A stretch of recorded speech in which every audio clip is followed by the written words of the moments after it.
Greetings.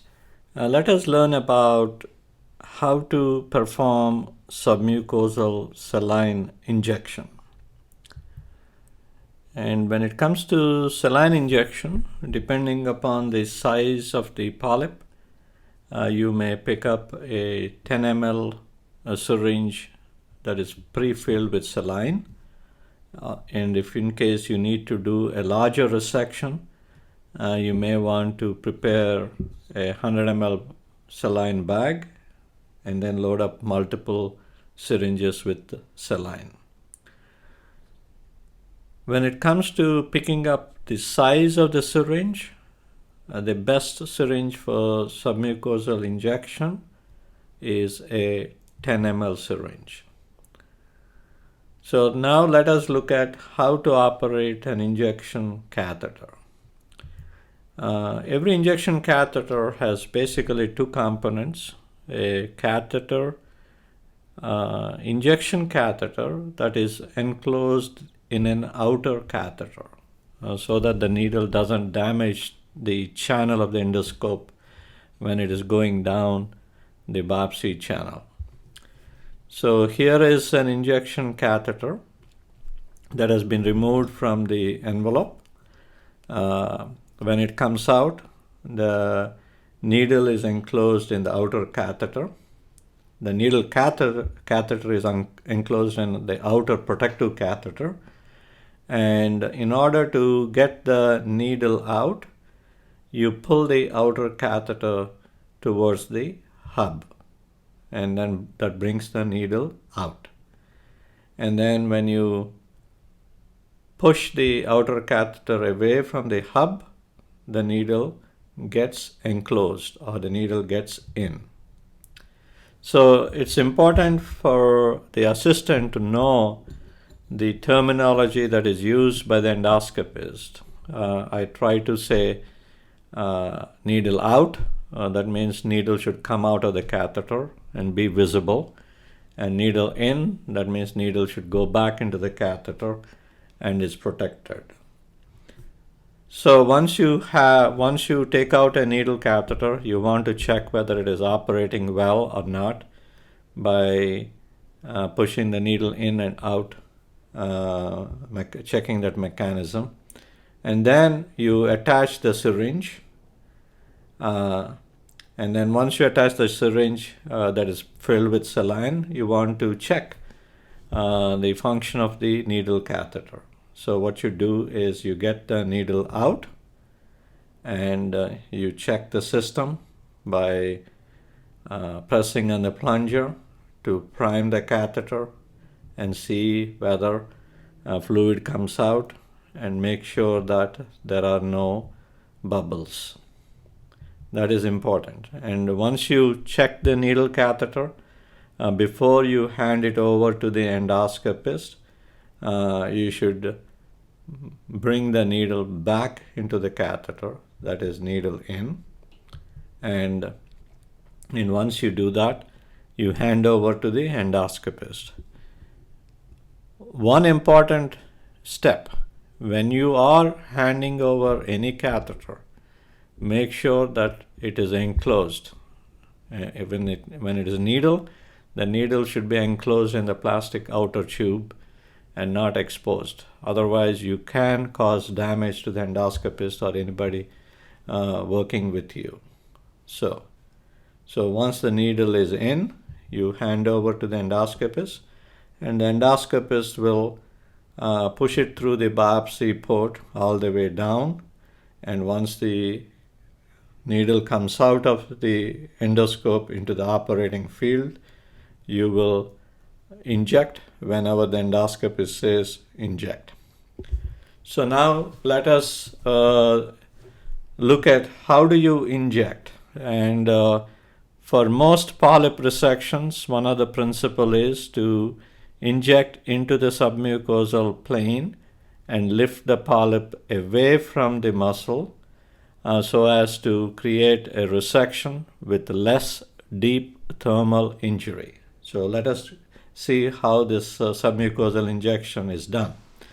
So once the needle catheter is out, The first step is to get the needle out, and then the endoscopist punctures into the submucosa and requests the assistant to inject, and the assistant to inject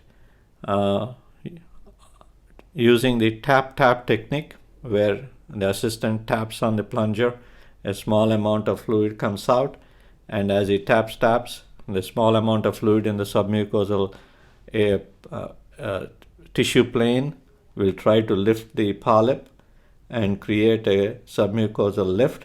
And once the endoscopist is happy that he has found the submucosal space with the needle, then the assistant could inject at a faster rate, but to make sure that the assistant keeps counting the amount of fluid that he has injected by counting loudly 1 ml, 2 ml, 3 ml, like that, so that the endoscopist knows how much of fluid is being injected.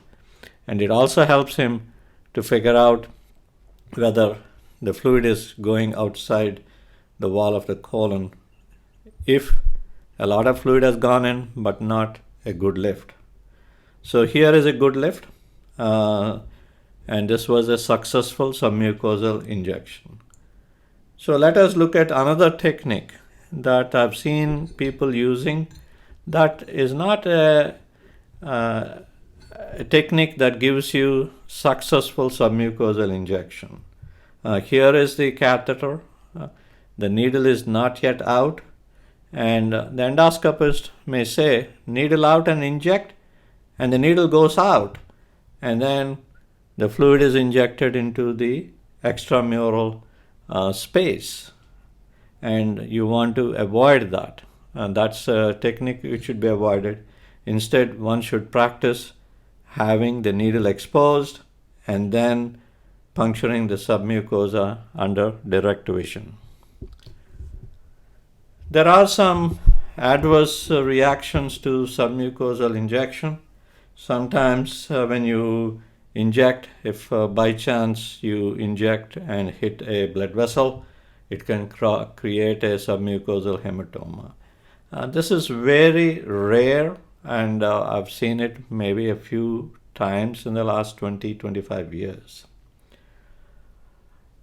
Other than that, saline injection into the submucosa is very safe, and without the injection, when you use cautery, there is a deep thermal injury that can extend into the deep submucosa, where there are lots of blood vessels that could bleed as the eschar comes out. That results in delayed bleeding, and this could be minimized, or the deep thermal injury could be minimized by the submucosal injection, which acts like a cushion and limits the injury going deep.